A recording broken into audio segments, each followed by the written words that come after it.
संजीव, ये जो नरोत्तम मिश्रा का बयान है इसको किस अंदाज से देखना चाहिए? क्या वो भरोसा नहीं है उनको कि बिना हिंदुत्व वोटरों के पोलराइज करने से भारतीय जनता पार्टी मध्य प्रदेश में जीत सकती है, इसलिए इस तरीके की बात कर रहे हैं कि अगर आप किसी दूसरे दल को वोट दिया तो पाकिस्तान में जश्न मनाया जाएगा? इसकी क्या जरूरत है? मध्य प्रदेश में तो इस तरीके की बोली अक्सर नहीं बोली जाती है।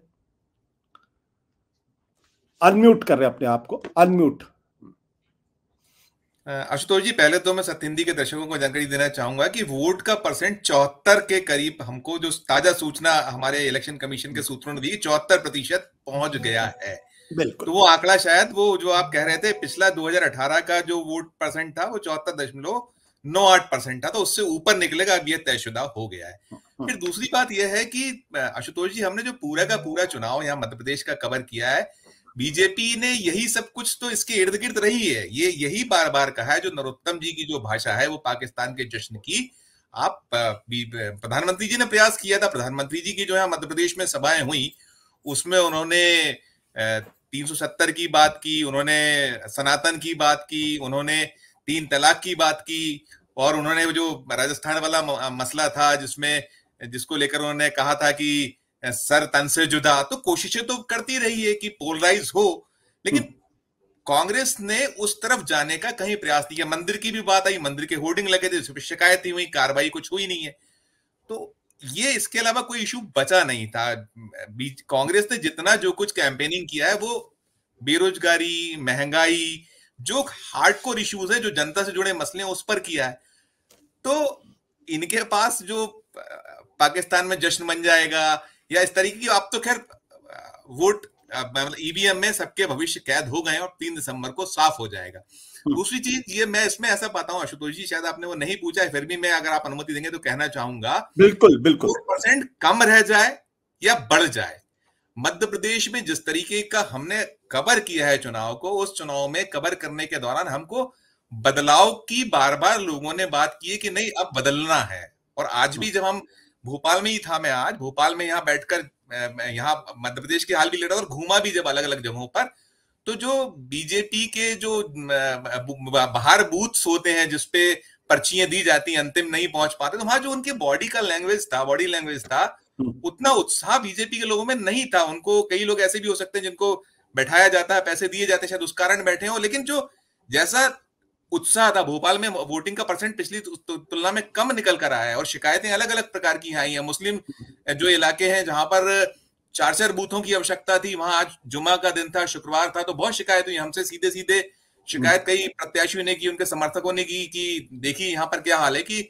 इसको आप लोग हाईलाइट करिए कि 3 और 4 बूथ होते थे, 2 ही लगे, 1 ही लगा, लंबी लंबी लाइनें लगी। और मध्य प्रदेश में अनेक जगहों से स्थिति है, निकल कर आती नहीं।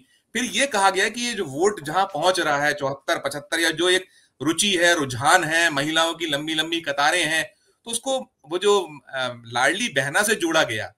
लेकिन मुझे जो लगा, हमने जो कवर किया था चुनाव, उसमें आशुतोष जी बार बार ये हो रहा था कि ठीक है, और 2,55,00,000 के आसपास महिला वोट हैं और 1,35,00,000 को आपने पैसा दिया है, जो 1250 मिला, उसके पहले 1000 मिल रहा था, 3000 का वादा था, 3000 तो आपके संकल्प पत्र में आ भी नहीं पाया। उनमें क्या केवल बीजेपी ही के सब उस मानसिकता ही वाली महिला है क्या? उसको जो फायदा जिनको हुआ है, क्या उसमें दीगर जो सोच रखने वाले या दीगर दलों से जुड़े लोग नहीं थे क्या? तो बहुत सारे ऐसी चीजें, तो ओवरऑल जो उसको एक अंतिम लाइन का निष्कर्ष हम निकाल कर देखें तो मुझे ये लगता है कि इसमें बदलाव वाला जो पक्ष है वो कुछ ज्यादा हमें नजर आ रहा है। ठीक है, आत्मक की ये जो लाडली बहना जरूर थोड़ा सा, जो जितनी बुरी स्थितियां पहले आज से 2-2.5 महीने 1.5 महीने पहले तक थी, जो सर्वे आ रहे थे उसमें कुछ चेंज कर पाए, लेकिन ये बहुत काया पलट कर देगी और उलट जाएगा पूरा चुनाव, ऐसी संभावना मुझे कम दिखाई दे रही है पर्सनली।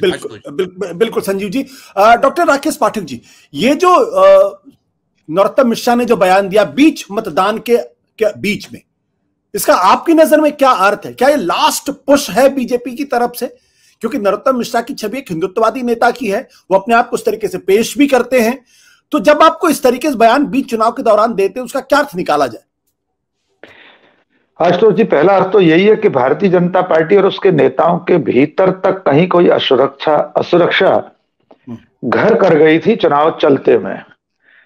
अकेले नरोत्तम मिश्रा की बात नहीं है, अभी संजीव जी ने भी याद दिलाया भारतीय जनता पार्टी के नेता, प्रधानमंत्री से लेकर नरोत्तम मिश्रा जी तक, ये सब लोग अपने एक इको चैम्बर में रह रहे हैं।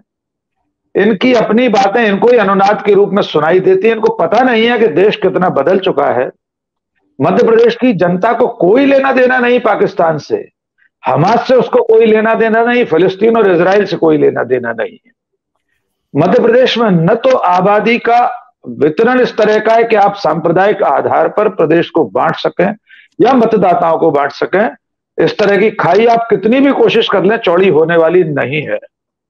मध्य प्रदेश हमेशा से शांति का टापू रहा है, सामाजिक सद्भाव की मिसाल रहा है।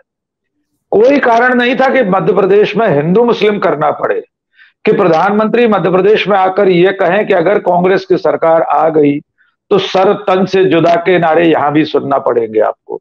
ऐसा यहां कभी कुछ नहीं रहा। तो मैं डॉक्टर नरोत्तम मिश्रा के इस बयान को, इस बात को कि अगर यहां किसी और पार्टी को आपने वोट दिया तो जश्न पाकिस्तान में मनाया जाएगा, आपने बिहार का उल्लेख खुद कर दिया। तमाम सारे नेता इस तरह की बातें अब भी कर रहे हैं, राजस्थान में भी किसी ने कहा है। मैं ऐसा मानता हूं कि ये उनका अपना एक कुआं है, ये कूप मंडूक होकर उसमें दादुर ध्वनि करते रहते हैं।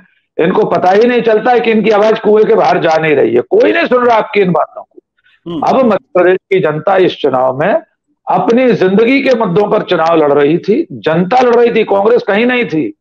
जनता को बेरोजगारी पर बात करनी थी, जनता को मध्य प्रदेश सरकार के भ्रष्टाचार पर बात करनी थी, जनता महंगाई की बात कर रही थी, जनता कह रही थी कि एक जरा सी आंधी में महाकाल की मूर्तियां कैसे ढह जाती हैं।